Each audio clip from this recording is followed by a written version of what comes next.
One. Hello and welcome back to another episode of the Talking Ball podcast. This is episode 18. It's been a while, but I am Jack, joined by Keaton, this is episode 19. 19. I'm sorry. Wow, it has been a while. Yeah, we haven't put one out since last Wednesday, but that's okay. It's just schedules are picking up and getting a little busy, but still gonna try to find time when we can to just talk ball. So we've had four Thunder games since the last time we talked. And newsflash, we won all of them. So that would put us at 7-0, best start in Thunder history. We're also the first team in NBA history to win their first seven games, all by digits. So we're not only winning, we haven't even had a close game yet. We're winning pretty convincingly.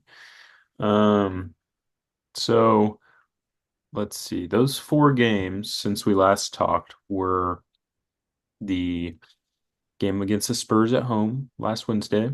We won 105 to 93. Then we played the Trailblazers on the road on Friday. We won 137 to 114. That one helped the offensive rating a little bit. And then Saturday we beat the Clippers 105-92 at the Intuit Dome. And then this past Monday night we were back home and we beat the Palo Les Magic 102 to 86. So we can start by talking. We're just going to briefly talk about each of these games. I know it's been a while since some of them happened, and a lot of them had similar takeaways. But um, we can start by just talking about that Spurs game a little bit. I know it's been a week, but um, what stood out to you in that game? Yeah, so we had talked, I believe it might have been the day of that game. And I had kind of talked about the key of the game being taking Wemby out of it, um, and making other players beat you. And that's kind of exactly what they did, I thought. Wemby only had 6 points, four of those being from the free throw line. So just the all-around defense was incredible. Forcing 22 turnovers to our 10 was pretty amazing. Um, we saw great games from Chet, Shea, Dort. That was a huge Dort game with 6 3-pointers. That was the Just AJ all, Mitchell game too. yes, also the AJ Mitchell game. Great contribution off the bench from AJ. All around, just a great showing. Um, what the only negative I think about that game is I really feel like we were the best. Like once when we took Wemby pretty much out of that game, we were the best team by far. We were the better team. I feel like we should have won by more than 12. Now in the NBA, you take what you can get. Any win is awesome. So I'm really glad that we won. However, there were times in that game where it felt like we should have blown the roof off of the score, and the Thunder failed to do so. Um, but in a game where the Spurs had just come off of a big win against the Rockets, they split it with the Rockets, so it was kind of uncertain. But the Thunder really kind of took the boot to them. What do Right. you think? It felt like one of those games where we knew if they were going to beat us, it'd be if Wemby got going. So our focus was on trying to take him out. J-Dub was actually the primary defender on him for a lot of the time, and he did a really good job. It's been interesting to see smaller guys that we match up with centers this season and how successful they've been. Um, and a lot of times in that game, when he got the ball or something, we put another smaller guy on him as well, and to come up behind him and poke the ball away or something like that. So we just kind of took him out of it and said, we'll make Harrison Barnes beat us with leaving him open on the three. 3-point line, and he made a couple of those, and Branham made a few of those. But we're fine with some of those guys getting shots. Now they were making them, so maybe that's why the score was a little closer than it should have been. Um, but overall, we we looked really good that game. I mean, Shea and J-Dub were a little less efficient than you would like in that game. Let's see, J-Dub was 5 for 13, Shea was 7 for 20. That was the game where he shot like 6 or 7 threes in a quarter, like the first or second quarter, I think. Um, so I feel like we're just using these opportunities against bad teams as like chances to experiment, and it's kind of funny sometimes. Like it feels like almost we were like, all right, Shay, let's see what you can do. Let's see what looks we can get you. Just shoot as many threes as you want. Because like he wasn't, and there were times he wasn't even trying to get to the basket or get a better look. So it's just kind of fun that we can experiment with things like that and still pick up the dub, kind of convincingly. I mean, Caruso was great on defense that game. Um, you talked about Dort. He had a great game. Joe had a good game. He was 2 for 3 and a plus 12. Um, and obviously that was the AJ Mitchell game with 12 points. Um, Wiggins, not Wiggins' best game, 2 for 8. Um, Chet was great that game, but we shot better. We were 41.5% from three.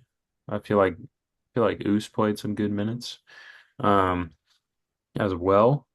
But I mean, that's just the thing about this team. They're a better team than the Spurs. Um, so we can even not have everyone on their A game and still have the game pretty much never in doubt. So you want to get into player of the games or Yeah, I do. And my last thought, and we hadn't touched on him yet, is Cason Wallace is brilliant in the starting lineup with this oh, team. yeah. He is, which is funny because when we drafted him 2 years ago, we were thinking maybe just like a great bench point guard. Like I don't think we ever saw him being a starter in 2 years, which, maybe the Thunder haven't solidified their starting lineup yet, but um when he has been in the game and been given those opportunities, he has absolutely taken advantage of that. And I love what I'm seeing from Kaysen early. My player of the game from the Spurs game is going to be Lou Dort, shooting 7 of 9 from the field, 6 of 8 from three, 6 rebounds, 2 blocks. He had a great game, 20 points. How about you? Um, I will also point out this was the game we had 18 steals. I forgot about that, but that's just an insane number to go along with 6 blocks. But my player of the game, I'm between two guys, but because you gave yours to Ludort, I'm going to give mine to AJ Mitchell. I mean, that's the best game we've had from him this year. That was one of the better performances the NBA has seen from a rookie this year, at least at that point. Um, and he just looked really mature that game and looked like he'd been in the league a lot longer than he has and got to the basket and was aggressive. So I was really impressed with him that night. Absolutely. Let's move on to the next game, which came last Friday night against the Portland Trailblazers, where on the road, the Thunder were able to pull out a 137 to 114 win. Um, this game put the Thunder's record at 5-0 and was a pretty convincing win based on the scoreboard. However, if you kept up with the game, you would know that this game was uh, anything but a blowout up until maybe midway through the third or into the third. So, my analysis from this game is the Thunder played an insane first quarter offensively and had a great defensive first quarter too. It seemed like shots were just falling, and then they came back to earth in the second quarter when Portland was pretty much making every shot. Portland scored 44 points in the second quarter. It's the most points the Thunder have given up in a quarter all season, and could end up being the most points the Thunder give up in a quarter this season, the whole season. 44 is a pretty insane number to put up in a quarter. So, um, yeah. So, what did you see from some of the players this game? Yeah, I mean, this was a really interesting game.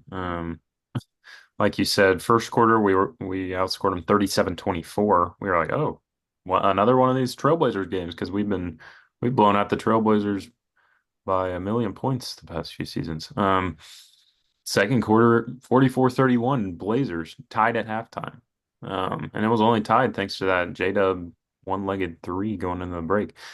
But then the third quarter was probably the most impressive quarter I've seen from the Thunder all year so far. We outscored them 38-17. I feel like at halftime we're just kind of like, what are we doing being tied with this team? Like, let's go bring and come out of the half with a punch in the mouth, you know? Um, just the defense in that quarter was insane. Like, Chet got his fourth foul at the very beginning of the third. So we played 11 minutes of the third quarter with five guards, pretty much. And the Blazers were like, oh, they have five guards. Let's feed DeAndre Ayton. But every time DeAndre Ayton got the ball, two guys came up to poke the ball out of his hands, and we were running the other way, scoring in transition.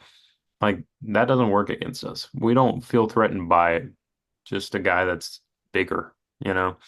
We're scrappier, we're more skilled.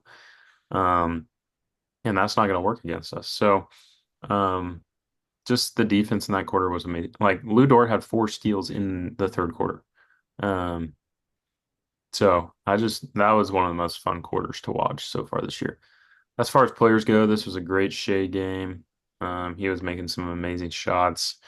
We saw Isaiah Joe in the starting lineup this game, and he looked fine. He played a lot just because he started, and then he also was the fifth guy playing with some of the G League guys in the last final minutes.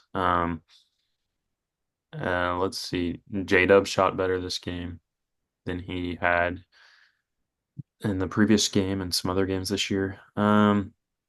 I mean, Chet had kind of a off night. Just, I mean, in scoring wise, he only put up three shots and had 6 points, but um, a lot of that was due to his foul trouble. He only played 18 minutes. Um, but the thing that stands out to me from him is five blocks in 18 minutes. That's crazy. Like that's 10 if you're looking at per 36 minute stats, like for that game. So that's crazy. And then the four steals from Lundo were all in the third, four steals from J-Dub.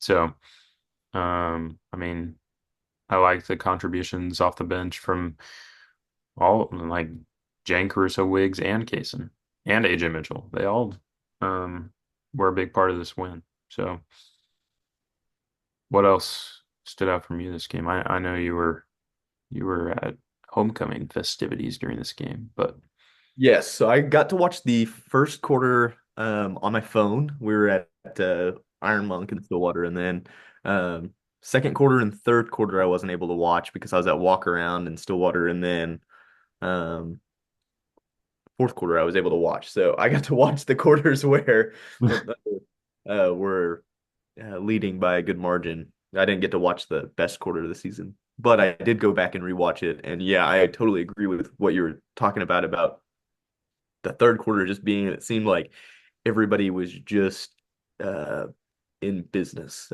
Dort was insane. It's crazy that these first two games that we've covered from last week, um, J Dub combined for 8 steals. Um, he yeah, had 4 steals in each of these games. Another thing that stands out to me is the huge bench contribution from this game, largely because they got to play a lot in the fourth quarter.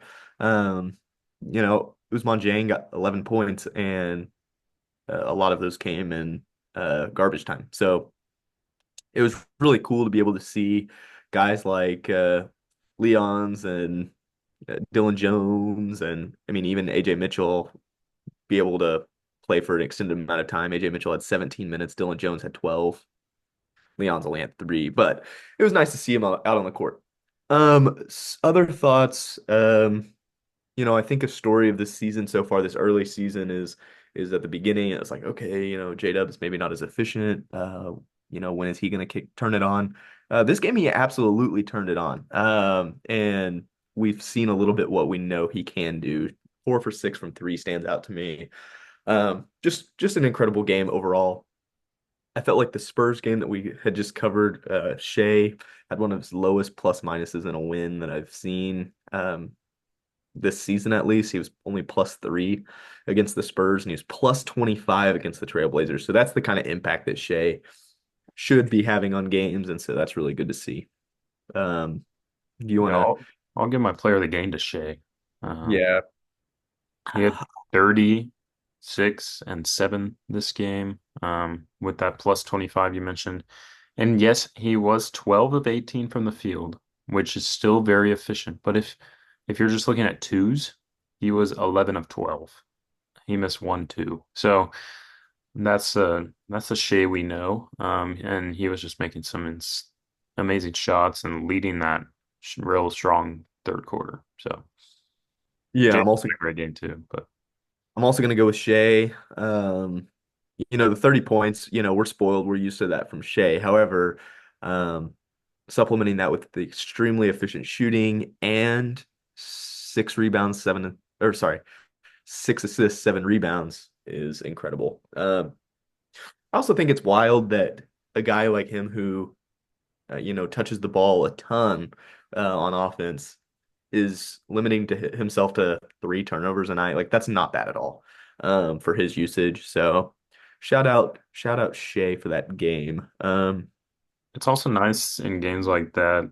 Like our starters, none of our starters played over 30 minutes. Like I feel like we've done a good job at finding opportunities to rest them in the fourth when we're winning by a lot. And that's what happens when you're a really good team. That was the first night of a back-to-back. So, like with that game and the Spurs game, and there's been other games this year, just getting them rest while we can has been um, a really good thing.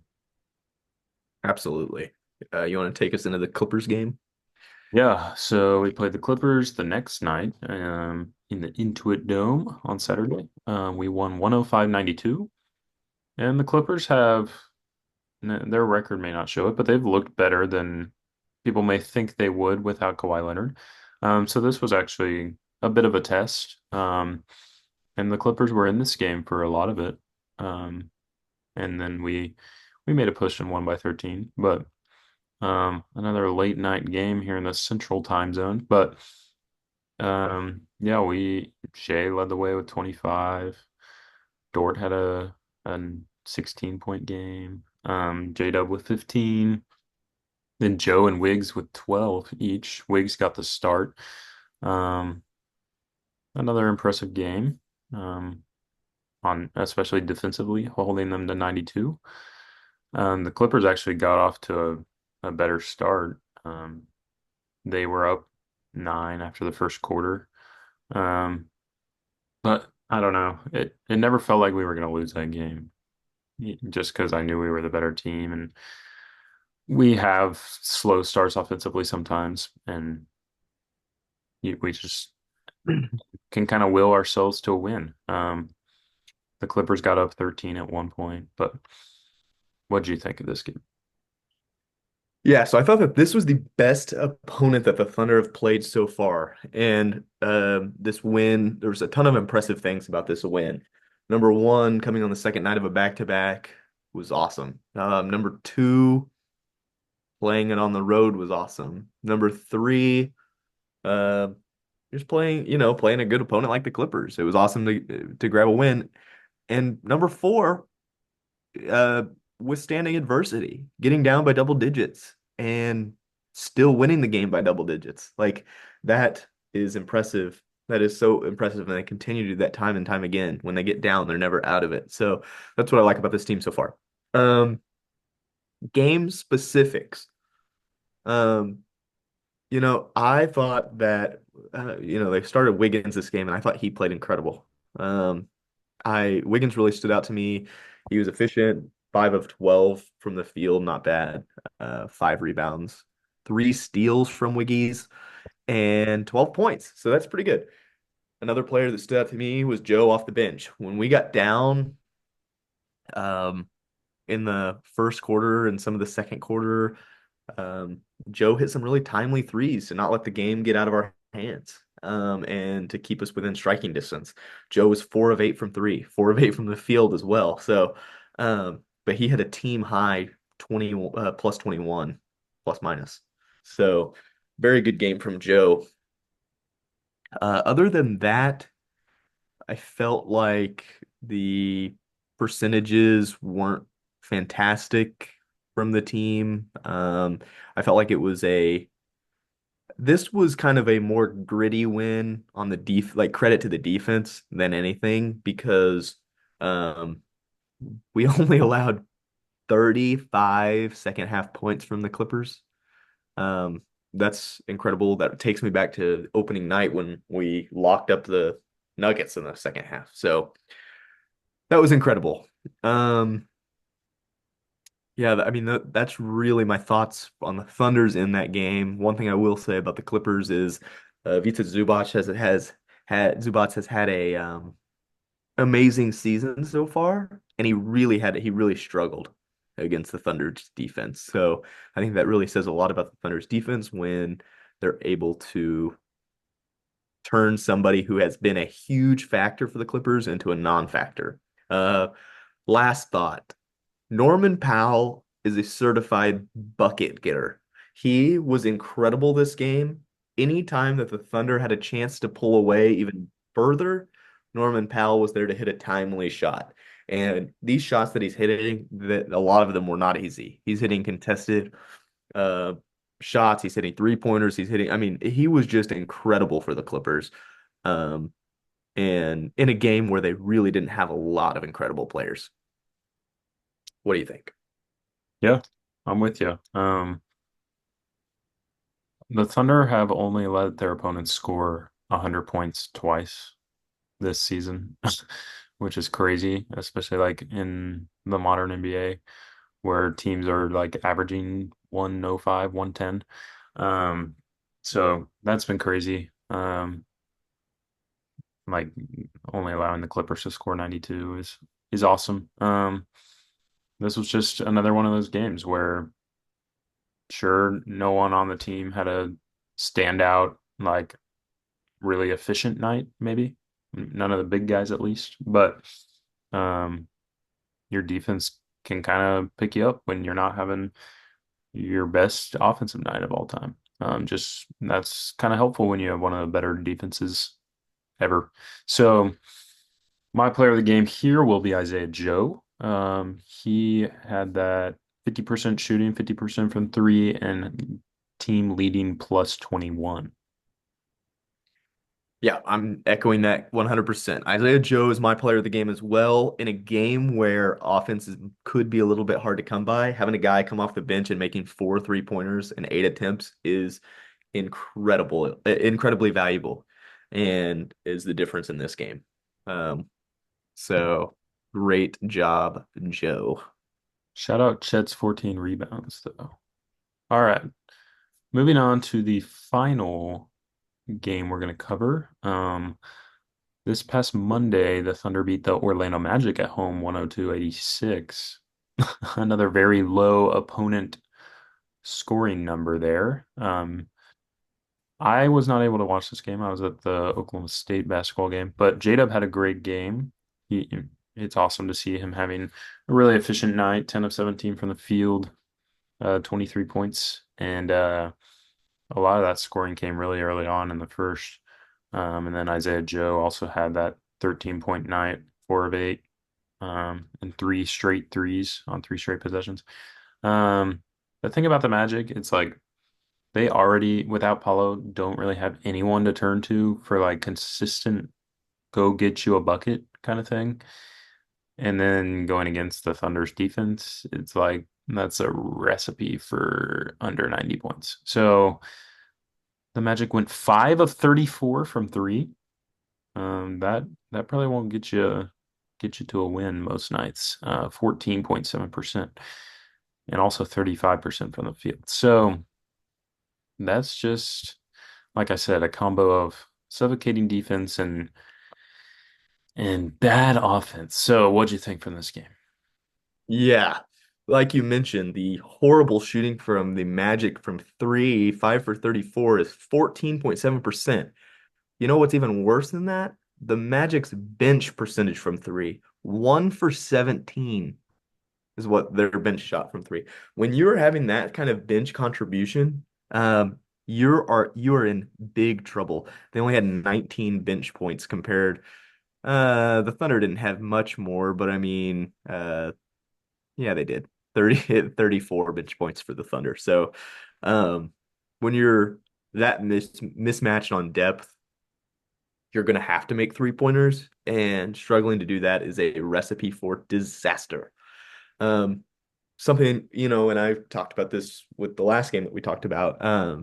Something that was huge for the Thunder this game is holding the Magic to 17 points or fewer in 2 quarters. That was huge. They held them to 17 in the second, 15 in the third. A negative for the Thunder is that they themselves had 2 quarters where they scored 19 or less points. 19 in the second, 18 in the fourth. Uh, in the fourth quarter specifically, they got outscored by 10 points. This game already looks, if you just looked at the score right now, you're like, oh, the Thunder won pretty handedly, 16 points. Yeah, they're up 26 going into the fourth. Like, I feel like that is also a theme. We're talking about a team that's 7-0 right now. It's uh not like this is the end of the world, but the Thunder still are not playing as well as they could, yet they're still 7-0, beating every team by double digits. Um, it feels like the Thunder just need to string these good quarters together and to put together a complete game. I think that that's still what they're looking for. I don't really think that they've played a complete game yet, and this is definitely not one of the closest ones to a complete game. And they still won by 16 points. Let's go into some of the players here. J-Dub had a fantastic night. Felt like he couldn't miss. Uh, Especially in the first quarter, he scored 12 points, I believe, in the first like 4 or 5 minutes. Um, which I was playing Yahtzee with my mom, and I didn't have the game turned on, and then I turned the game on. We were 4 minutes in, and J-Dub had all those points already. So I had to watch the highlights to be able to see what he had done. But um, something kind of surprising about J-Dub is he still was a -1 plus minus, which is kind of rare in a game where the Thunder win by this much. But as I mentioned to start, a lot of the scoring margins came from the bench units, like Joe, for example, plus 16. So, um, so that was wild. Chet also, he got rolled up on by Goga in the third and taken out, and he didn't play the rest of the game. And so, I, as well as some other Thunder fans, were pretty worried about, oh gosh, is he hurt or whatever? We need him going up against Jokic on Wednesday. Um, but then Mark just said that he saw that as an opportunity to give him rest, and he's not hurt. So that was good news because that was kind of a scary moment from the game. Yeah, he's not on the injury report or anything. So Yeah, so Mark that's kind of cleared that up and said that it was just some rest, um, since we've got a big one on Wednesday. So, uh, what are some of your thoughts? yeah. I mean, I kind of touched on the players already, but it's nice when you can find a time to only play Chet 22 minutes and still win by 16 points. Like I was talking about earlier, just like being such a good team allows you to rest your players a little more. Yeah, I mean, just another convincing win thanks to our defense. So I think I'll give my player of the game to J-Dub. This was the most efficient and offensively impressive game we've seen from him this season. So despite that -1 plus minus, I don't think that tells the whole story, but I'll give it. Yeah, I'm gonna agree with you and go with J-Dub again. So you and I had the same player of the games for Trailblazers, Clippers, Magic, and Spurs. We differed. So to recap some of our player of the games, Dort and AJ Mitchell got the player of the games for the Spurs game. Shea got the player of the game for the Trailblazers game. Joe got the player of the game for the Clippers game. And for the Magic game, J-Dub got the player of the game. So a good variety. We've got a lot of players that are playing well right now, and that is a luxury. So we're happy about that. Yeah. We'll just briefly touch on our next couple games that will probably happen before our next podcast. We play the Nuggets tonight in Denver again. That'll be a good test. The Nuggets haven't played super well this year. We made them look real bad on opening night, and then they've struggled against the Nets and the Raptors twice. They looked better when they played the Timberwolves last week, but another big story going into tonight is they're going to be without Aaron Gordon for the foreseeable future, and also Jamal Murray's still in that concussion protocol. So, um, their bench is kind of buns, which means when two starters are out, you're gonna have to start some buns people. So that'll be interesting to see how we exploit their weaknesses there. Because I don't think Jokic will be able to do it all by himself. So what are your thoughts going into that game real quick? Yeah, so opening night, I felt like the difference in that game was the depth. And the Thunder are going into that game with the exact same injury report as we had opening night, or this game is the same injury report we had opening night. And the Nuggets are down two starters. So if the Nuggets want to win this game, Jokic is going to have to absolutely have a master class and then some. And they're going to have, I mean, a big Russell Westbrook game. Michael Porter Jr. is going to have to play well. Christian Brown's going to have to play well, That's a lot to ask for. and then some. Like they don't have the room to, uh, they don't have room for error, I guess. I thought on opening night, Aaron Gordon was one of their most impressive players. Um, I feel like he He's been was, great so far this year. yeah, And he's just very physical and just imposes his will. Uh, and he's a good rebounder too. On opening night, he had 12 points, 9 rebounds, 2 assists, and a steal. he's Um, put up some awesome numbers on my fantasy team this year. So that's a big loss for the Nuggets and my fantasy team. So he's been yeah, impressive, and they'll be hurting as well as I. on on opening night, the Nuggets defense, or sorry, bench combined for uh 16 points. So um not great. And now they're down two players that gave them 24 points combined that night, and they only scored 87. So Yeah, um I'm really excited for this one, and it'll be awesome if we can beat them twice at their place this early in the year. yeah, like, and something that's even important about this game as well is it's a divisional matchup. And so, the Thunder are already 2-0 in their division. And so this could put, like, start them off 3-0 with all three of those games coming on the road. So Yeah. pretty awesome.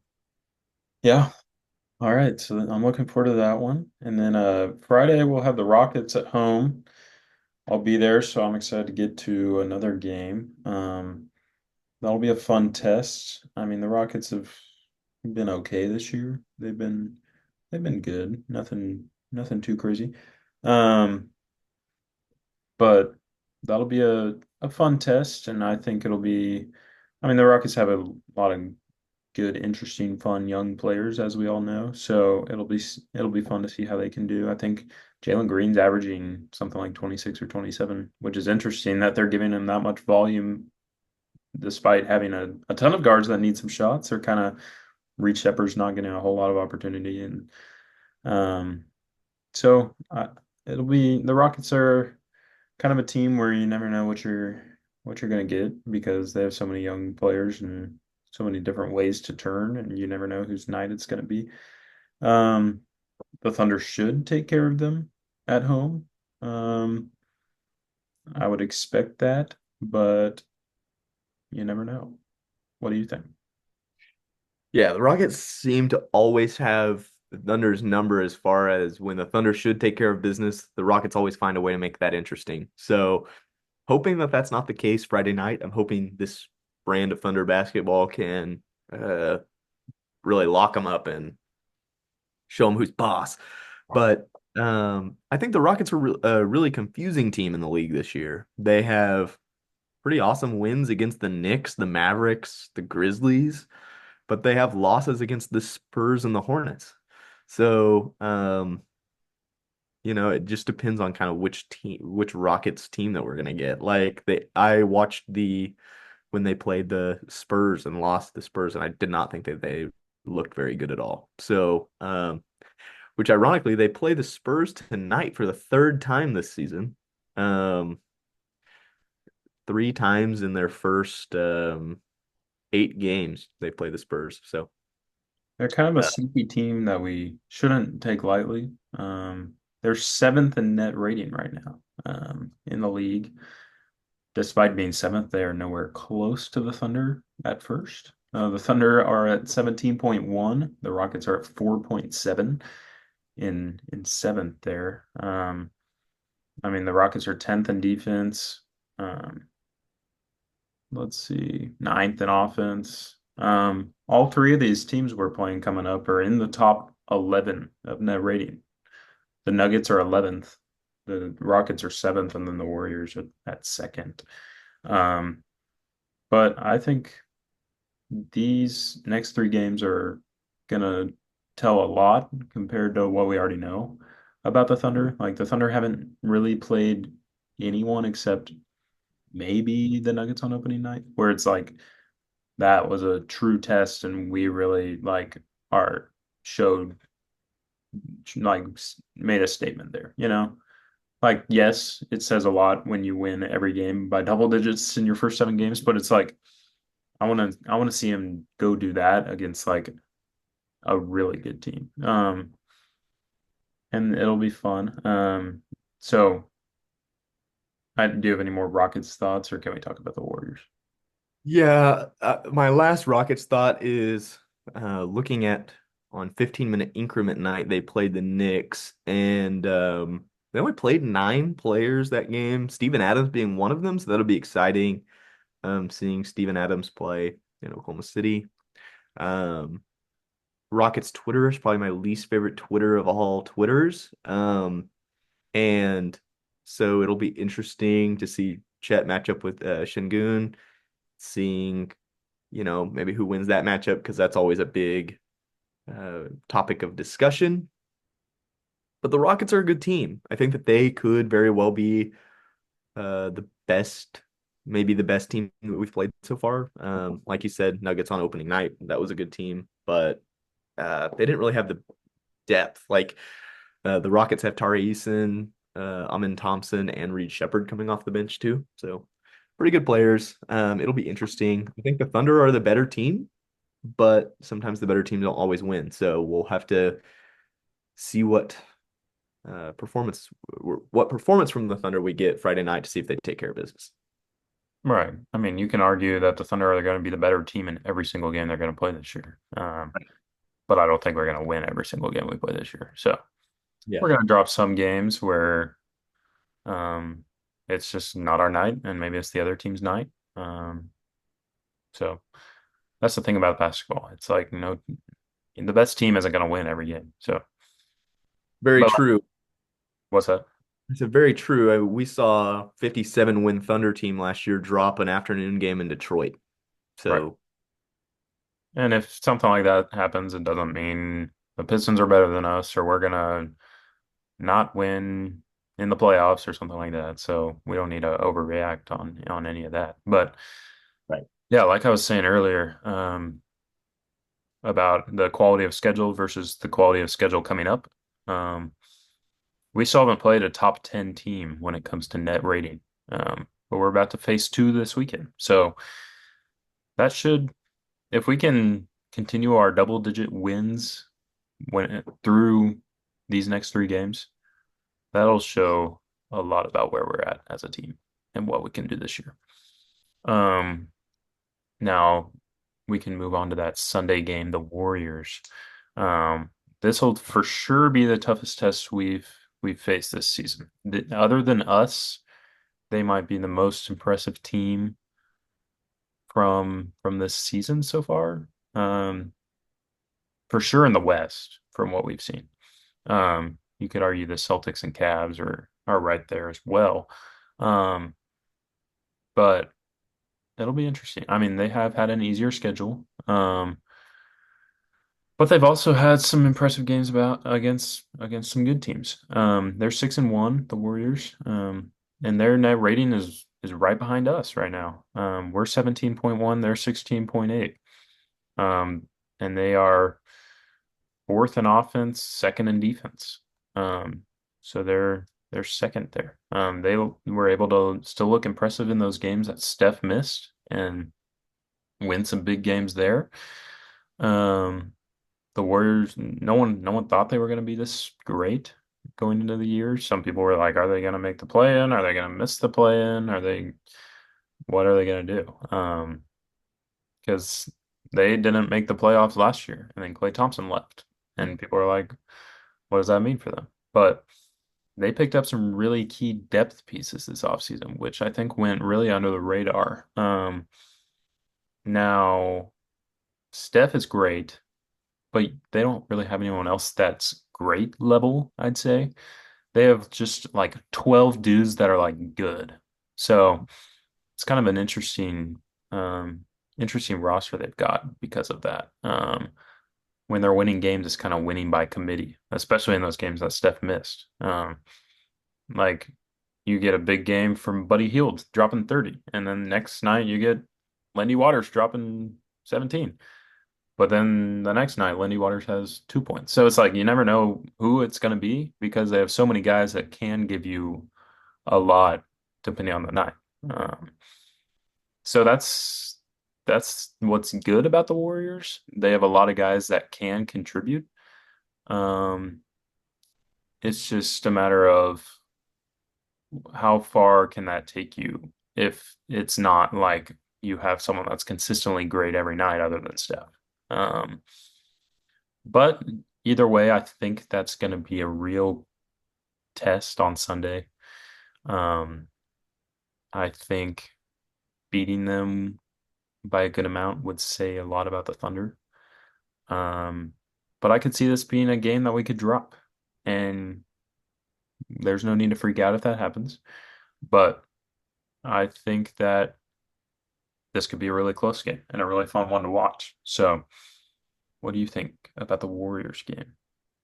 Yeah, you hit on a lot of great points about the Warriors. Most importantly, how they've really handled losing Steph Curry for a few games. Like this team, Steph Curry is their leader, and having him go down, you figured, okay, they might drop a few games. They have to go on the road and play in Houston. That's a hard game. But what did they do? Their bench put up 71 points against the Rockets. That is crazy. And without Steph Curry, they were able to go into this good Houston team that we just talked about and take care of business in overtime. And this was a fully healthy Rockets team. And I mean, Kuminga and Buddy Hield combined for 50. So it's wild. Like you said, they don't have these guys that are, all stars. They just have a squad full of really solid guys.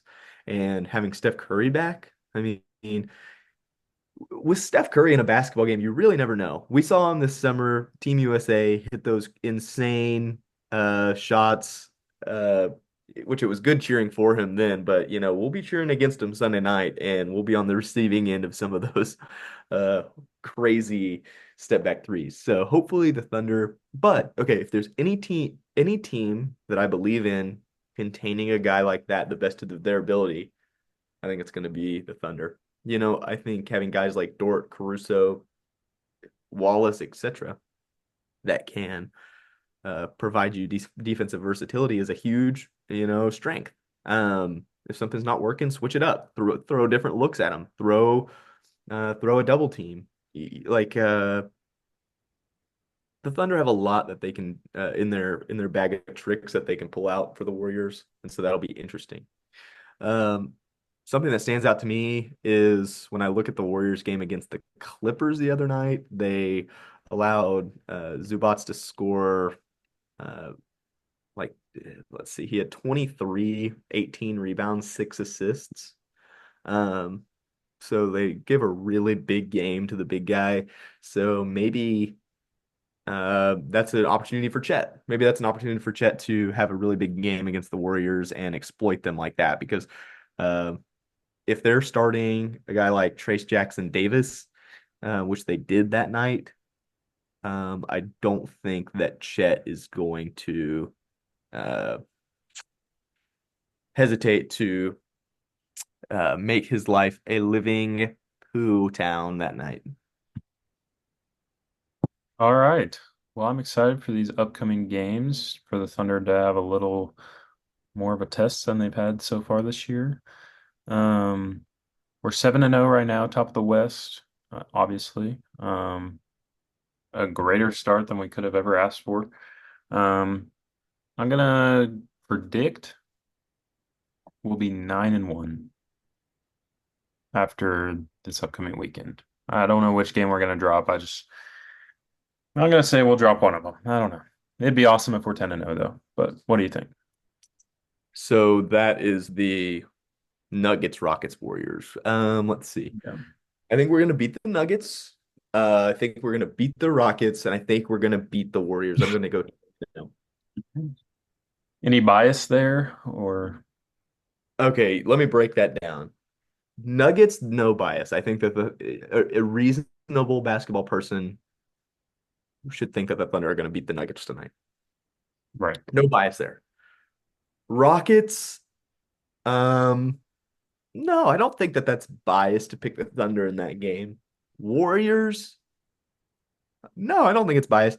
But to pick the Thunder in all three games, maybe a tad of bias. Right. So when you I break it like down individually, right. I agree with you. Like individually, it seems like we're the better team in each of those situations. But like as a whole, it's like like I said earlier, even if you're the better, if I say, oh, we're the better team, then I'm gonna predict we're gonna win every single game. It's right. Yeah, I was just about to say that to your point. The Thunder are going to be the better team most nights. And so if I went individually down the schedule, I'm probably, maybe with the exception of like the Celtics or something, I might predict that the Thunder are going to go 81-1 right. or so. But if But that, I'm looking at a group of three games against three very solid teams, while I may think we're individually better than them, I'm just gonna say I'll go out on a limb and say we'll go 2-1 against those three solid teams. I don't know which one we're gonna drop, but yeah. And that Warriors game on Sunday is the first night of a back-to-back with the Clippers on Monday. So that'll be a tough uh we'll see how they handle that. So big week coming up for the Thunder starts tonight in Denver at 8 o'clock. So that'll be fun. yes. All right, now just some thoughts on the season so far of the team. I just want to give a little update on the numbers here. I know we look at them a lot, and it's still early in the year, but we're getting to the point where we can kind of see trends and kind of think about which numbers are going to be sustainable or which ones are going to kind of even out. But I kept talking about the offense and defense, but it's very interesting. The Thunder are still 19th in offense in the league, offensive rating, and they're first in defense by a long shot. So their defensive rating is 93.8. Second is the Warriors with a 102.1. Meaning the Thunder's net rating is first at a 17.1. Um, that shows you how good the defense has been if you can be 19th in offense and first in net rating. Like, I don't know if you know, but you viewers know, but the net rating equals offense minus defense. So it's like the average margin between how good your offense is and how good your defense is. Which is kind of a encapsulating stat of how good your team has been overall. So to be first in net while 19th in offense just shows you that this has a potential to be one of the best defenses we've ever seen. If the season ended right now, they would have the best uh defensive rating, or no, they would have the second best defensive rating ever behind the 1974 Bullets. If the season ended right now, they would have the best net rating of all time. Now that's going to come back down to earth because 17 is insane. The highest ever is the 1995 Bulls at a 13.4. Um, they would have the most steals per game ever at 13.1. Um, highest ever is 12.9, the 1977 Suns. Um,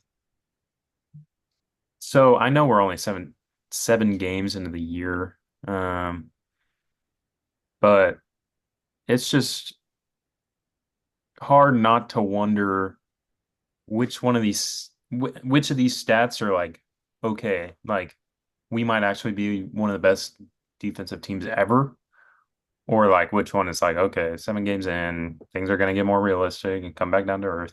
But it's like when you think like I know we haven't played the best teams, but like I actually think this could be one of the best defensive teams ever. And it wouldn't shock me if some of these numbers showed that even when we got to the end of the year and we are up there with some of these records of like this is the best number of all time or this is the best number. Like and I think the offense is going to go up.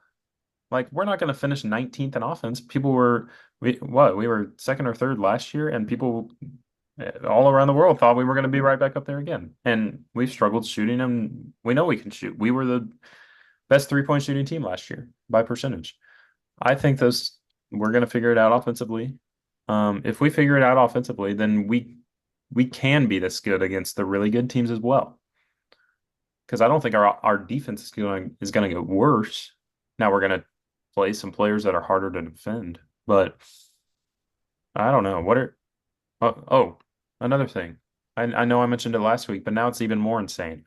We now have 8 of the top 13 players in the league in defensive rating. 8 of the top 13 are on the Thunder. Um, that's Kaysen number 2, Caruso number 3, Chet number 5, Shea number 6, Isaiah Joe number 8, Aaron Wiggins number 10, J Dub number 12, and Lou Dort number 13 in the entire league. Um, so I don't know. What are your thoughts on like are these numbers sustainable? Which ones are going to go up? Which ones are going to go down? What do you think is going to happen as we get deeper in the season and we start playing better teams? Yeah, I completely agree with what you said about offensive rating. Offensive rating is destined to improve because this team has showed that it can be a great offensive team. When you look at last season, I think that they've just struggled to shoot and maybe hit rhythm, get in rhythm early. Like, and that's a crazy thing. When are you ever talking about a team through 7 games that struggled to get in rhythm and has not even won by less than double digits? Like For the first time that's ever. great. So yeah, I guess the actual answer to that is never. You have never been talking about a team that's done that. So I mean, what a crazy thing that we're doing right now. We're talking about a team that has struggled on offense, has been in the bottom half of the league in offense through 7 games and is undefeated. That speaks to the Hasn't difference. even had a close game. Right. I mean that is just insane. But now the defense, like I don't really see a reason outside of like what you said about playing better teams, maybe better teams popping up, but I don't really see a reason for the defensive rating to go down that much. I mean, we just have absolute hounds on defense that are just making these people's lives miserable in offense. And what I found is people like Joe, people like Wiggins, they're out there playing fine on defense. They're doing their jobs and stuff. But a lot of the times they might even get a free steal here and there because Caruso or Dort's forcing these people into horrible passes. Like that's what I found. That's why I think that a lot of these Thunder players are really high defensive rating because they're getting a lot of these steals. I mean, it's easier to play defense when you're playing with people around you that are incredible on defense. If we had a horrible defense, then it would be horrible. Like Aaron Wiggins and Isaiah Joe would suffer from that, and they wouldn't have as good of a defensive rating. So, just really impressive what we're seeing from the Thunder so far. And, I don't really see a way that it like gets much worse on on offense. Like I think that they are going to pick it up. So I mean that's really exciting. Something that I'll point out is teams get a lot better through experience and situations that you put them in. It's like last year we had so many people talk about, oh, this Thunder doesn't have playoff experience and stuff. Something that's worth talking about is the Thunder don't have close game experience this season. So it's going to be a learning curve, I think. The first game that the Thunder, are maybe down two with, a shot clock remaining. Like, how do they handle that? They're going to have to reach back to what they know from last season. And, maybe that's going to take dropping a few close games to figure out how to perform in crunch time because if like pretty much every single game so far, Alex Dukas is in when the final buzzer sounds. Like we haven't had, you know, like we probably talk about how many game winners is Shea gonna have this season. Well, maybe not a lot. And if I told you before the season, oh, Shea's not gonna have any game winners this season, you'd be like, oh gosh, that's horrible. He has But he has gone way down in the clutch player of the year odds because exactly. we haven't played a clutch time minute yet. So Exactly. I think like Usman Jang has played more minutes within the final 5 minutes of the game than Shea has. we've Like, only played in the fourth quarter, like probably half the time. yeah, so I don't know. That's like something that's worth mentioning is uh the Thunder have not played any close games, and so we still don't know how that they're gonna perform when it's maybe punch for punch in the final minute. Right. Uh So if there is any area of concern for this team, I guess it's that they haven't performed in clutch time this season. So Yeah. And when it comes to like thinking about these numbers in the sense of like, oh, we haven't played very great talent compared to other teams or our schedule's going to pick up. Here's the numbers on that. We've played the 12th hardest schedule so far, and our remaining schedule the rest of the way is 19th hardest. Um, oh, I'm sorry, 19th easy. No, no, no, 19th hardest. So, wait. Yeah. So near the easier end. So, I mean, it's not like we haven't played anybody, and it's not like our schedule gets 10 times harder. Now I do want to be realistic. I don't think we're gonna be have the best team of all time by these numbers, but it is interesting to look at just how good they have been thus far. And you never know. Maybe some of these numbers will hold up, but I don't think they all are going to. Um, but some of them maybe. The one thing I am confident in is the offense is going to go up. I know that.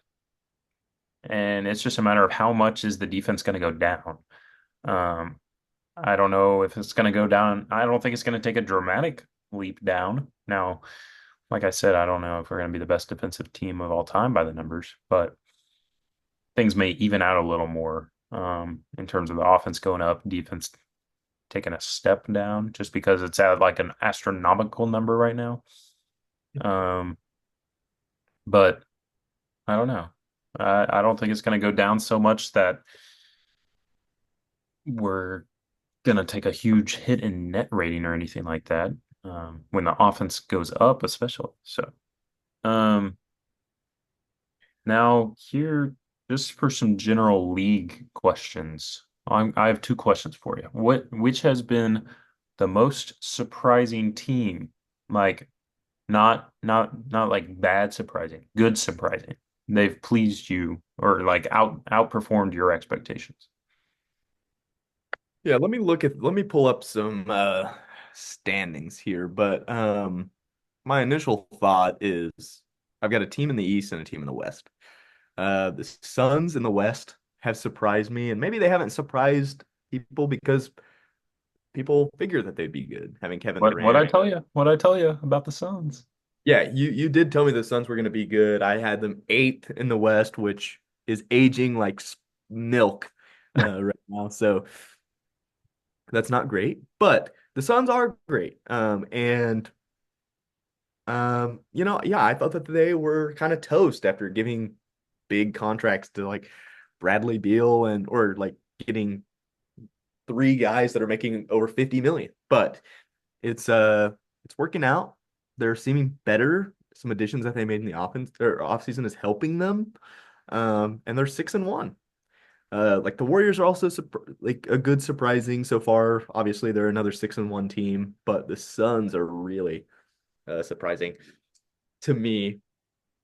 Which, gosh, the Warriors probably are equally as surprising given we are 7 games in, so maybe some things will come back down to earth. We'll see. In the East, um, first team that's surprisingly good is the Cavs. Cavs are 8-0 as well. Which when you look at their roster, they have they have an amazing roster and they should be great. So I think that that makes sense and that that's not surprising to me. Um, but they had this roster last season. It was just really banged up the whole season, and when they were healthy together, they didn't play all that great. So I didn't know how good that they would be going into this season, but they've surprised me so far. Do you have any I surprise? mean, yeah, it's hard not to say the Cavs. Like you said, they had some injuries last year, and they were still a good team. They were the 4 seed with the injuries. And like we know, the 2 through 7 seed last year was separated by a game or two, so they were right in that mix.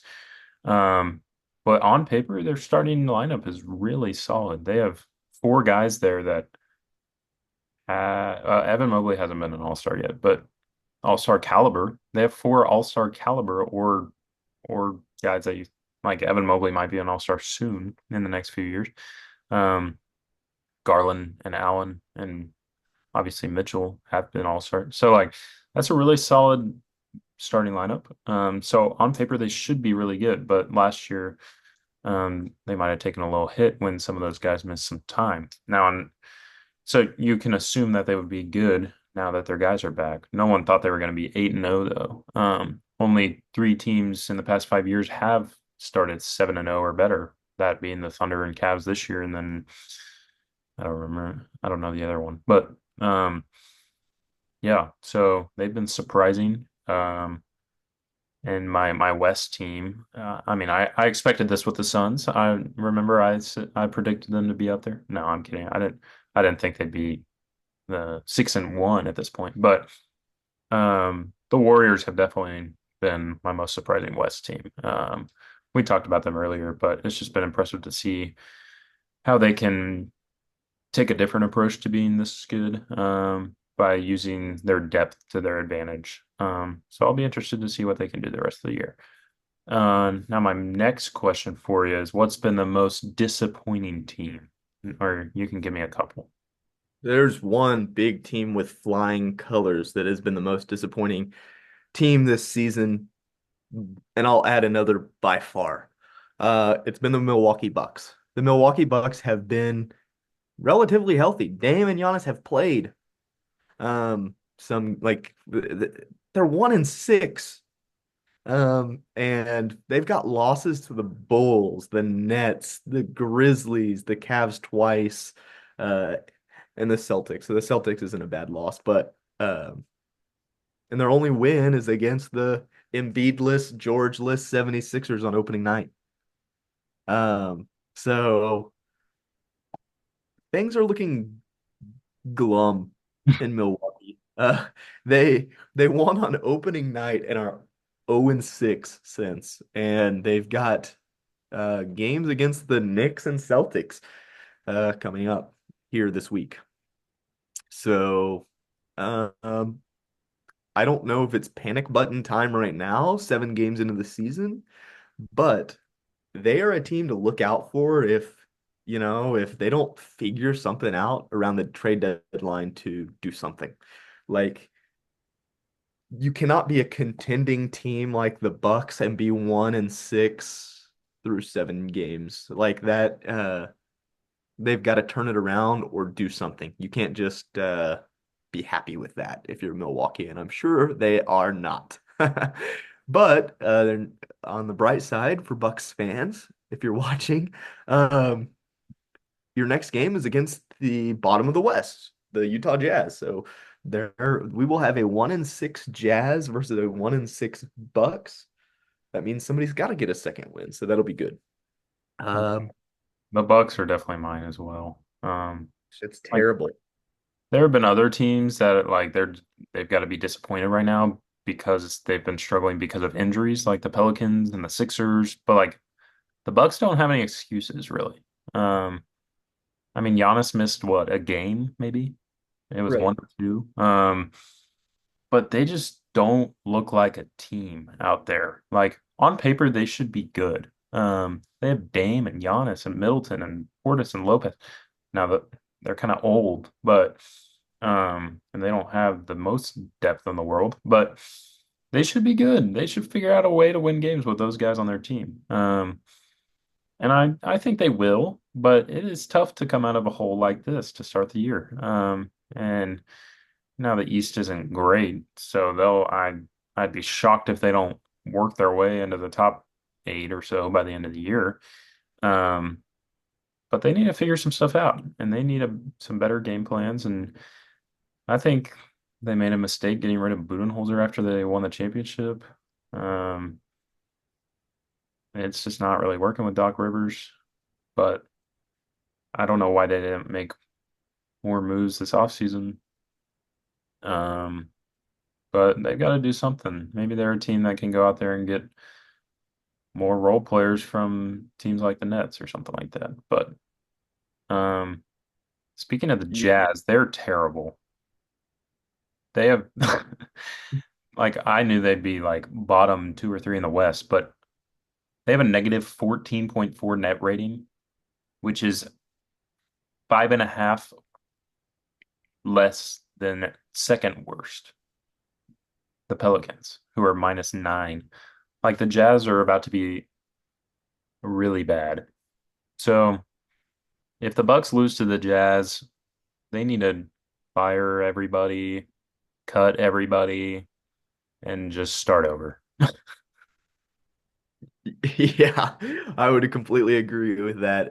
Exciting news for Thunder fans is the Thunder haven't played the Jazz yet. They're 7-0 and still have 4 games this season against the Jazz, so that's exciting. Including an NBA Cup game. Oh yeah, okay, that reminds me because I would have not have gotten to this point unless you said that just then. Is going into the season, we look at the NBA Cup groups and we think about those groups based on performances from last season, right?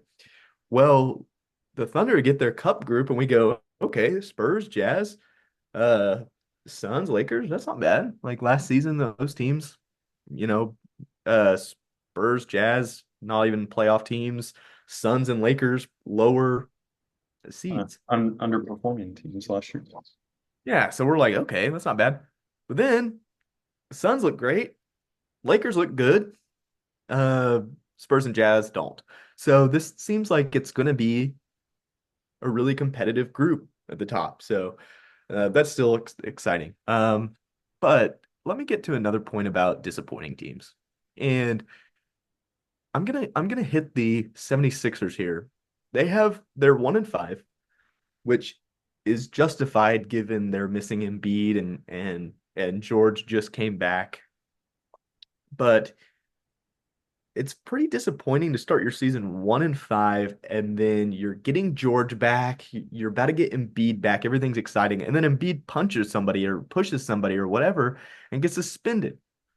That's it's disappointing if you're a 76ers fan because you just want to watch your best players play basketball, and off the court stuff should not be hindering that. And so for the 76ers, being without Embiid for an additional 3 games, it's gonna stink. And they've got a big one tonight on ESPN. Paul George makes his appearance in the Intuit Dome. So The that'll be interesting thing about the suspension to me is now they're saying Embiid is healthy, eligible, ready to go for tonight's game. Would they have said that if he wasn't suspended? no. I don't think so. But now that it's, oh, he's suspended the first 3 games he's eligible to play. They're like, oh, yeah, he's ready. He's eligible to play tonight. That seems really convenient to me that right after the suspension gets announced, he's suspended the next three healthy games. They're saying, "Oh, he's healthy now," and so he's gonna miss the next three and then make his debut next Tuesday. But it wouldn't have surprised me if his debut would have been around next Tuesday anyway. So Yeah, just and interesting timing with the suspension. we saw the 76ers get fined last season for how they handled Embiid's availability. So, And this uh, season already. right.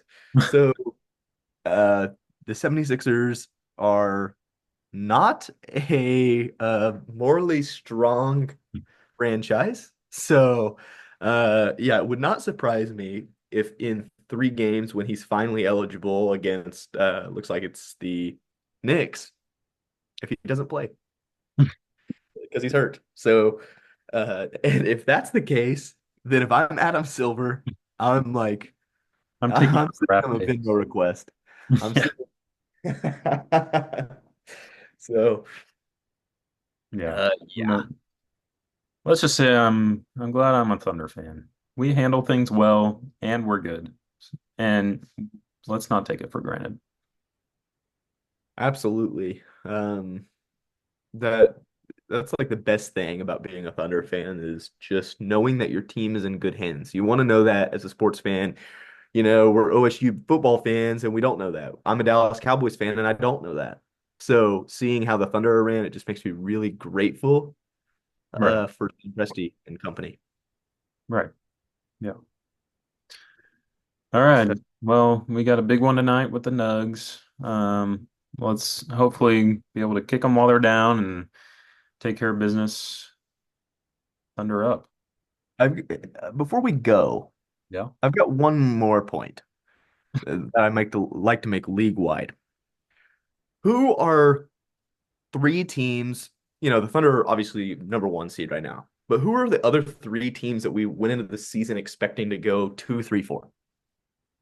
Mavs, Wolves, Nuggets. Right.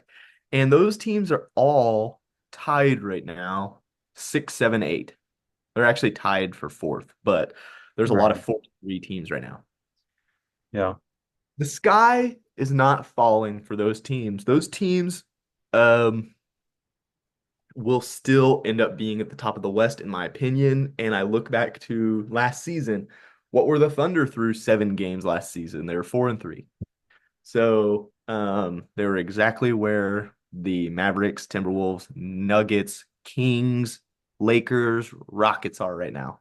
So it's if you're a fan of those teams, I wouldn't be concerned so far. Except for maybe the Nuggets, they don't have depth. I don't know how they're going to deal with that. That's another question. But Timberwolves, Mavericks, Lakers, Rockets, Kings, you're fine. So Right. And if we're looking at net rating to judge them, I mean, obviously, the Thunder are miles ahead of everybody. Well, not miles ahead. Closely behind are the Warriors. But then you have the Kings, Rockets, Suns in terms of West teams. Kings, Rockets, Suns, and then you have Mavericks, Wolves, Nuggets, Grizzlies. So just a little bit of slower starts for those guys compared to some of the more unexpected teams. Um, but 4-3 is not something I'd be worried about unless you're rooting for a team that is relying on Russell Westbrook to be good. fair point. And with that, go Thunder. Thunder up.